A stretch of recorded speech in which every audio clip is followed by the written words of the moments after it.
So your thoughts, your beliefs, and emotional state control what you render in this video game. What most people never understand is this. When you live on automation, when you rely on fear-based media conditioning, what your parents taught you when you were 6, when school installed without you ever questioning it, you're not choosing anything. So ask yourself this. What's rendering in your life right now and on loop, on autopilot? Because if you're not consciously rendering what you want, it's not you creating it.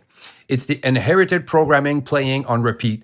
If you feel like you're not in control of your reality, if life, feels like it's happening to you rather than you creating it, if you don't have what you want, you're rendering someone else's pre-installed code you never agreed to.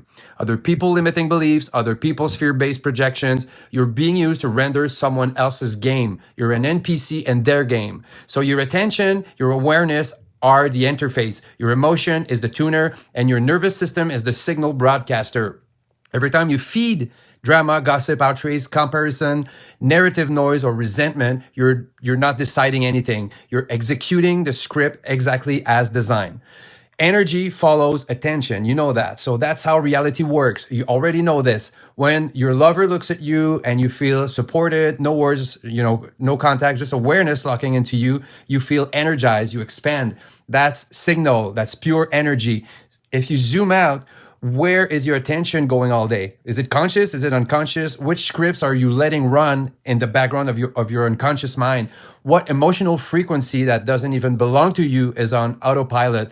That's what gets rendered. That's what you experience. Your everyday life starts rendering to your will the moment you become conscious of the scripts you call personality. Because the moment a pattern moves from the unconscious to the conscious, the automation will break and the render of the video game will change. When you notice the loop, pause, not to fight it, just to take ownership back.